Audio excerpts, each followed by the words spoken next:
एका गावामध्ये दोन भाऊ राहायचे, श्यामलाल आणि रामलाल. रामलालचं लग्न झालं होतं आणि आज रामलाल आपल्या भाऊ श्यामलाल आणि आई रोहिणीला भेटण्यासाठी घरी आला होता. अरे रामलाल बाळा, तू आलास. कसं जात आहे तुझं लग्न? आई, सगळं चांगलं आहे, पण एक महत्वाची गोष्ट करायला आलोय. आता वेळ आली आहे की दोघं आम्ही भाऊ आमचा आमचा हक्क घेऊन टाकू. माझं म्हणणं आहे, आई, आता वेगळंच होऊन जाऊ. वाटणी? पण भैया, याची काय गरज आहे हो? हे बघ, मला काही भांडणं नाही हवेत. माझी फक्त एवढीच इच्छा आहे, शेताचा आणि जमिनीचा हिशोब वगैरे बरोबर होऊन जाऊ. हो बाळा, आता तर तुम्ही दोघेजण मोठे झाला आहात, पण खरंच सांगू, मला तुम्हा दोघांना नाही सोडायचं आहे. तुमच्या बरोबरच राहायचं आहे. आई, तू एकदम बरोबर बोलत आहे.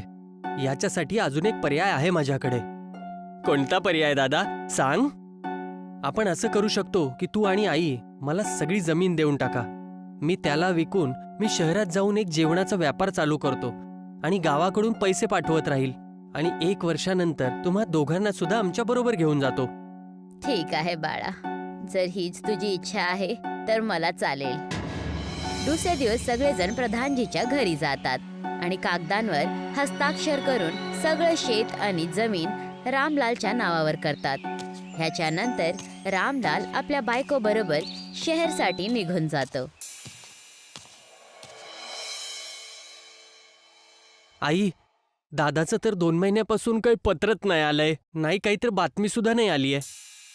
माहित नाही बाळा, तू असं कर, प्रधानजीकडून जाऊन एकदा शोध लाव. ते आजच शहरमधून परत आले आहेत. श्यामलाल प्रधानजीच्या घरी जातो.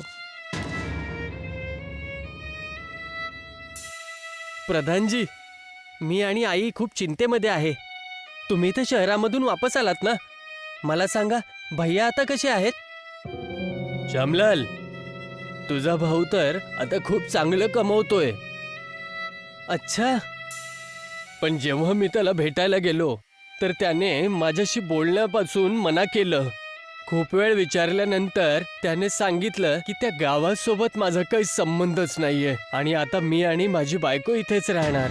आणि शेवटी त्याने मला 4,000 रुपये दिले आणि सांगितलं की हे श्यामलालच्या शेताचं दाम आहे. तसं पण त्या शेतातून याच्यापेक्षा जास्त नाही काही मिळत. त्याने हे सुद्धा सांगितलं की अजून काही पैसे पाठवायचा त्याचा काही विचार नाहीये. श्यामलाल प्रधानजीचे दिलेले पैसे घेतो आणि खूप जास्त दुखी होतो.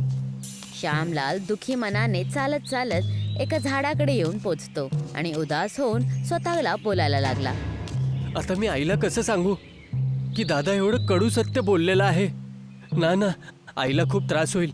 मी असं नाही सांगू शकत. एक श्रीमंत माणूस आपल्या बैलगाडीवर एक मोठा तंदूर घेऊन येतो. दादा, काय झालं? एवढा उदास का बसलायस? श्यामलाल, जे पहिल्यापासूनच जास्त दुखी होता, त्याच्या डोळ्यातून अश्रू यायला लागले. तो पण कुणाला तरी शोधत होता ज्याला तो आपलं दुःख सांगू शकू. तो त्या माणसाला आपलं सगळं काही दुःख सांगतो. दादा, मी तर दुसऱ्या गावाचा आहे. मी सुद्धा तुझ्यासारखाच एका त्रासामध्ये फसलो होतो. त्याच वेळी या तंदूरने माझी साथ दिली होती, ज्याला मी माझ्या गाडीत घेऊन जात आहे. मी माझ्या जवळ ठेवलंय याला, कारण याने मला एक नवीन जीवन दिलंय. जर तुझी इच्छा असेल तर तू ह्याला माझ्याकडनं विकत घेऊ शकतो, कारण की ही तंदूर माझ्यापेक्षा जास्त तुझ्या कामात येईल.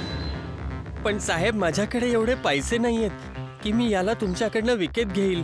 माझ्याकडे तर फक्त बघा 4,000 रुपये आहेत बघा. जर व्यवहार ठीक वाटला तर त्याच्या बदल्यात मला ते देऊन टाका. बस 2,000 रुपये दे आणि बाकीचे 2,000 रुपयामध्ये या तंदूरपासून काहीतरी व्यापार चालू कर. असं बोलून तो माणूस श्यामलालला तंदूर देतो आणि निघून जातो. तंदूरला घेऊन आपल्या घराकडे तो जायला लागतो. श्यामलाल तंदूर घेऊन घरी पोचतो आणि त्याची आई रोहिणी त्याला विचारते, लाल, हे तू काय घेऊन आलास रे? आई, हे मोठ्या दादांनी पाठवलंय बघ आणि आपल्याला संदेश पाठवलाय की याच्यापासून आपल्याला काहीतरी नवीन व्यापार चालू करायचा आहे. अच्छा, रामलालने पाठवलं आहे. कसा आहे रे तो? अरे दादा तर शहरामध्ये खूप पैसा छापत आहे. आता काहीच त्रास नाहीये आपल्याला. श्यामलालने आपल्या आईला हे नाही सांगितलं की रामलालने गावाशी आपला नाता तोडला आहे, पण त्याने आपल्या आईचं मन ठेवण्यासाठी हे खोटं बोललं. बरं झालं बाळा की तुझा भाऊ आता आनंदात आहे. पण आता ह्या तंदुराचं आपण काय रे करायचं? अरे आई, या तंदूर पासून मी एक नवीन दुकान उघडतोय, तंदुरी लिट्टी चोखा. ते कसं? आई, या तंदूर मध्ये आपण रोटी पण बनवू आणि बैंगन आणि आलूचं सीख मध्ये टाकून सेकून घेऊ आणि त्याचा चोखा बनवून लिट्टी सोबत विकून टाकू. रोहिणी ऐकून खूप खुश होते आणि श्यामलाल जो आपल्या आईला अजिबात दुखी नाही बघणार होता, तो आपल्या आईला आपल्या भावाबद्दल खोटं बोलून तिला परत खुश करतो. दुसऱ्या दिवस श्यामलालने बाजारामध्ये एका ठेल्यावर तंदुरी लिट्टी चोखा लावलेला होता आणि त्याच्या बाजूला तंदूरवर लिट्टी शिजण्यासाठी ठेवली होती. दुकानावर अजूनपर्यंत कोणीच नाही आलं होतं, पण तंदुरी लिट्टीची महक पूर्ण बाजारात पसरली होती. अरे भाऊ श्यामलाल, हे काय आहे? ही तंदुरी रोटी आहे का? आणि ही एवढी लहान कस काय आहे? अरे, ही काही चपाती नाहीये, ही लिट्टी आहे. हे तंदुरी खाऊन तर बघा, आमचा एकदा तंदुरी लिट्टी चोखा. बायकोच्या हातचा जेवणच विसरून जाताल प्रधानजी. श्यामलालने प्रधानजींना एका प्लेटमध्ये लिट्टी चोखा दिला. प्रधानजीने एक तुकडा खाल्ला. त्यांचे डोळे मोठे मोठे झाले.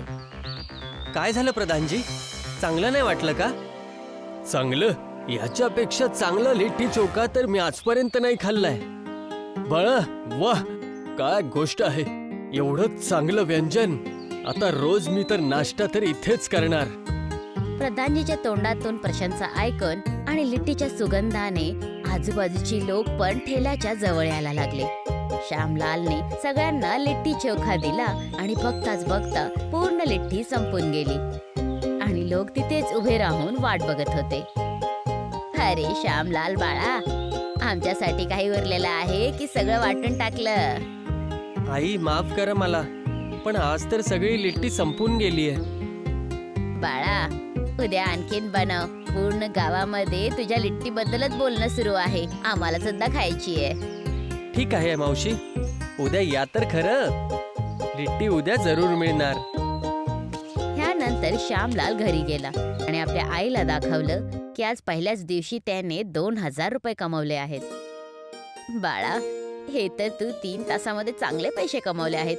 उद्यापासून आणखीन सामग्री घेऊन ये आणि मी पण तुझ्या बरोबर येईल तुझी मदत करण्यासाठी आणि प्रधानजीकडून तुझ्या भावाबद्दल पण विचारण्यासाठी. अरे आई, तू का काळजी घेत आहेस? आणि भैयाची तर तुला मी बातमी देतच राहणार ना. 2 महिने निघून गेले होते आणि श्यामलालचा ठेला आता दुकानामध्ये बदललेला होता. त्याचं छोटंसं घर आता एका चांगल्या घरामध्ये बदललेलं होतं. आई, मी आता दुकानाकडे चाललोय. आणि हो, मोठ्या दादाचे हालचाल एकदम छान आहेत. प्रधानजी बातमी देतच राहतात. ठीक आहे बाळा, मी पण आज बाजारात येणार आहे. बहुतेक तुझी मदत करायला येईल.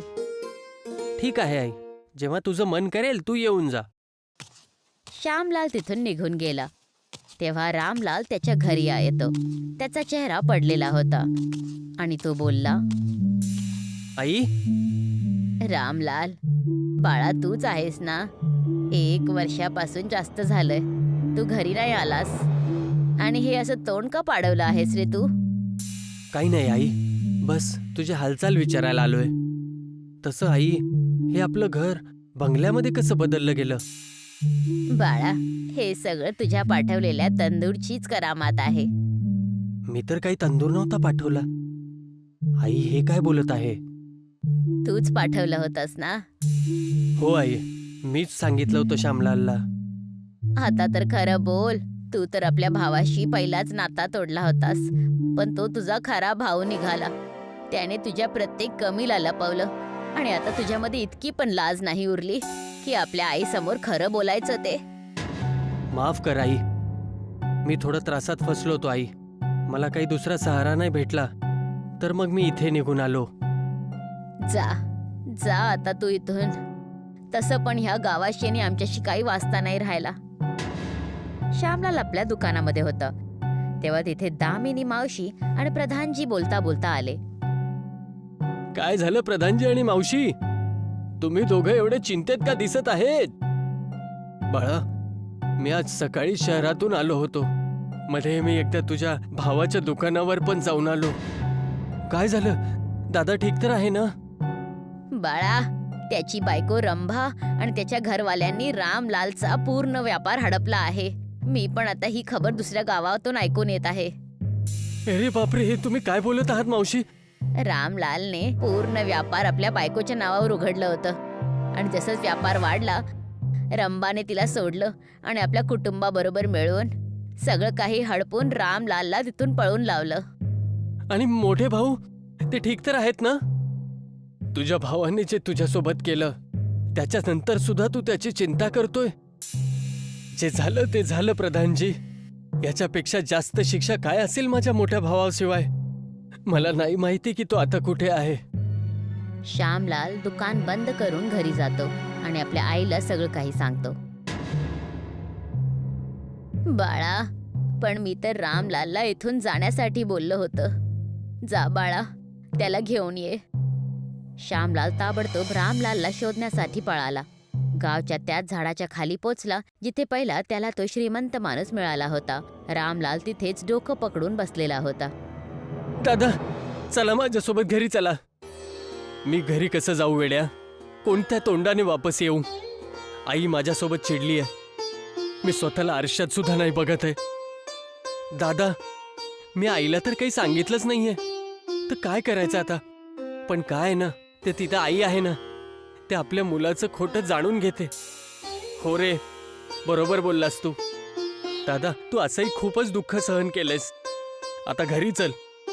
आपण दोघं भाऊ मिळून दुकान चालवूया आणि आईचं काळजी घेत राहू. रामलाल आणि श्यामलाल आनंदात आपल्या घराकडे वाढले. जसं दोघे जण घरी पोचले, माझे राम आणि श्याम, एक लिट्टी तर एक चोखा. तुम्ही दोघं एकत्रच छान वाटता.